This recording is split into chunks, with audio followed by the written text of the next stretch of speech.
Hello, എല്ലാവർക്കും നമസ്കാരം.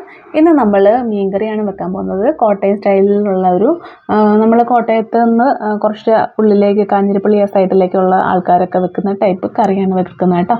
അപ്പം എന്താണെങ്കിലും വീഡിയോ ഒന്ന് ഫുള്ളായിട്ട് കണ്ടു നോക്കൂ. ചാനൽ ആദ്യമായിട്ടൊക്കെ കാണുന്നവരാണെങ്കിൽ സബ്സ്ക്രൈബ് ചെയ്ത് സപ്പോർട്ട് ചെയ്യാനും ലൈക്ക് ചെയ്യാനും കമൻറ്റ് ചെയ്യാനും മറക്കല്ലേ.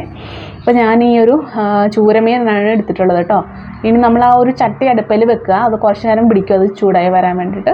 അപ്പോഴത്തേക്കിനും നമുക്ക് മുളക് ഒക്കെ സെറ്റ് ചെയ്ത് വെക്കാം. ഇത് നമ്മളുടെ മുളക് പൊടിയും മല്ലിപ്പൊടിയും മഞ്ഞൾപ്പൊടിയും കൂടെ മിക്സ് ചെയ്ത് വെച്ചിട്ടുള്ളതാണ്. ഇപ്പോൾ മുളകും ഒക്കെ നിങ്ങൾക്ക് ആവശ്യമുള്ളത് എടുക്കാം കേട്ടോ. ഞാനിവിടെ 2 സ്പൂൺ മുളക് പൊടിക്ക് 1 സ്പൂൺ മല്ലിപ്പൊടി, അര കുഞ്ഞ് സ്പൂണിനകത്ത് മഞ്ഞൾപ്പൊടിയും കൂടെ എടുത്തിട്ടുള്ളത് കേട്ടോ. അപ്പോൾ ഇതെല്ലാം കൂടെ നല്ല ചൂടുവെള്ളത്തിൽ തിളച്ച വെള്ളത്തിൽ വേണം മിക്സ് ചെയ്യാൻ വേണ്ടിയിട്ട്. ഇനി നമുക്ക് അതിലേക്ക് കുറച്ച് വെളിച്ചെണ്ണയും കൂടെ ഒഴിച്ചു കൊടുക്കണം. എന്നിട്ട് ഈ ഒരു മിക്സ് ഇതിവിടെ നല്ല രീതിയിലൊന്ന് മിക്സ് ചെയ്ത് വെക്കുക കേട്ടോ. ഒരു 10 മിനിറ്റൊക്കെ വെക്കാൻ സമയമുണ്ടെങ്കിൽ അത്രയും നേരം വെക്കുക, അത്രയും നല്ലതാണ്. ഇനി ഇഞ്ചിയും വെളുത്തുള്ളിയും കൂടെ നല്ല രീതിയിൽ കട്ട് ചെയ്ത് വെച്ചിട്ടുണ്ട്. അപ്പം നമ്മുടെ ആ ചട്ടി ഒന്ന് ചൂടായി ഒക്കെ വന്നിട്ടുണ്ട്. നല്ല ഇപ്പോൾ വലിയ ചട്ടി ആയതുകൊണ്ട് തന്നെ കുറച്ച് നേരം പിടിക്കും ഒന്ന് ചൂടായിയൊക്കെ വരാൻ വേണ്ടിയിട്ട്. അതാണ് നേരത്തെ ചട്ടി നമ്മൾ വെച്ചത്. അപ്പോൾ ഈ ഒരു ചട്ടി ചൂടായി വരുമ്പോഴത്തേക്കിനും എണ്ണ അതിലേക്ക് ഒഴിച്ചു കൊടുക്കാം, വെളിച്ചെണ്ണ ഒഴിച്ചു കൊടുക്കാം. അപ്പോൾ ആവശ്യത്തിന് എണ്ണ ഒഴിച്ചു കൊടുക്കാം കേട്ടോ. ചില ആൾക്കാർക്ക് അധികം മീനിന് എണ്ണ ഒഴിക്കുന്ന ഇഷ്ടമല്ല. ചില ആൾക്കാർക്ക് നല്ല മീനിന് നല്ല എണ്ണ ഉള്ളതാണ് ഇഷ്ടം.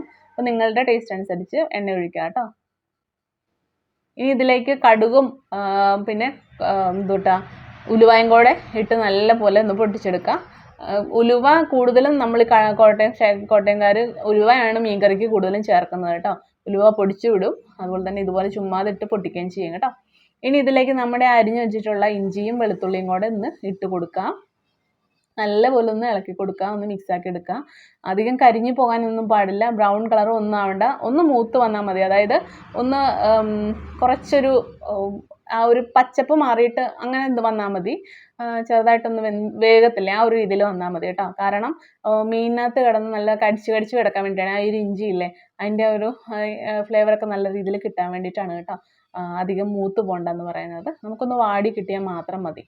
ഞാൻ ഈ തവി എടുത്തിരിക്കുന്നത് നമ്മൾ വേറെ തവി വെറുതെ ഉപയോഗിക്കണ്ടല്ലോ എന്ന് വിചാരിച്ചാണ് കേട്ടോ. മുളക് മിക്സ് ചെയ്ത തവി തന്നെയാണ് എടുത്തിട്ടുള്ളത്. മീൻകറിക്ക് വേണ്ടിയിട്ടുള്ള തവിയായിരുന്നു. അപ്പം വേറെ തവി നമ്മൾ എടുത്തില്ലെന്നേ ഉള്ളൂ, ഒന്നും കുഴപ്പമില്ല. അപ്പോൾ ഇത് ആവശ്യത്തിന് നമുക്ക് മൂത്ത് വന്നിട്ടുണ്ട്. ഇത്രയും നമുക്ക് ഈ ഒരു മൂപ്പ് മതി, ഈ ഒരു രീതിയിൽ മാത്രം വെന്താൽ മതി. ഇനി നമുക്ക് ആ ഒരു മിക്സിലേക്ക് നമ്മുടെ മുളക് ഇങ്ങനെ മസാല ഉണ്ടാക്കിയത് ഒഴിച്ചു കൊടുക്കാം. ഈ ഒരു മസാല നിങ്ങൾ മസ്റ്റായിട്ടും ട്രൈ ചെയ്ത് നോക്കാം കേട്ടോ. ഞങ്ങൾ ആദ്യമേയൊക്കെ ഞാൻ എളുപ്പപ്പണിക്ക് വേണ്ടിയിട്ട് വീട്ടിലൊക്കെ ഇതുപോലൊക്കെ ചെയ്യും, അരച്ചിട്ടൊക്കെ ചെയ്യും കേട്ടോ. മുളകൊക്കെ അരച്ചിട്ട് ചെയ്യാറുണ്ട്. അരച്ചിട്ടാണ് മീൻകറി വെക്കാറ്.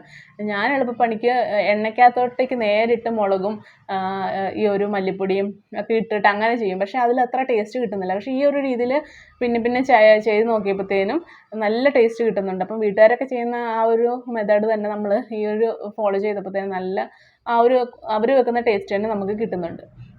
അപ്പോൾ നമ്മുടെ ആ ഒരു മുളക് നല്ലതായിട്ടൊന്ന് മൂത്ത് വന്നിട്ടുണ്ട്. അതായത് ആ എണ്ണ പൊങ്ങി വരില്ലേ, അതാണ് അതിൻ്റെ പരുവം കേട്ടോ. മുളക് കിടന്നിട്ട് ആ ഒരു മുളക് ഇട്ട് കഴിയുമ്പോൾ എണ്ണ മുകളിലേക്ക് പൊങ്ങി വരും. ആ ഒരു പരുവാകുമ്പോഴാണ് മസാല നല്ലതായിട്ട് റെഡി ആയിട്ടുണ്ടെന്ന് കരുതേണ്ടത്. അപ്പോൾ നമുക്ക് കുറച്ച് വെള്ളം കൂടെ ഒഴിച്ചു കൊടുക്കാം.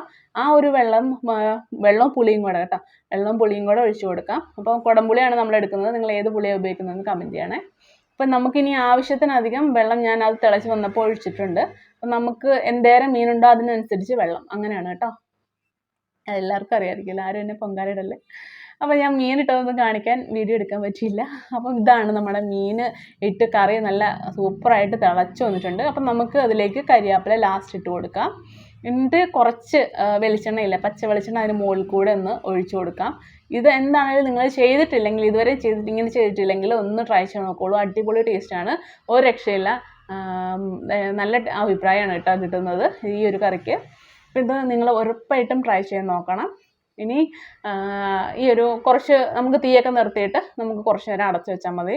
നല്ല സൂപ്പറായിട്ട് കപ്പയ്ക്കോ ചോറിനോ എന്തിനു വേണമെങ്കിലും കൂട്ടി കഴിക്കാം കേട്ടോ.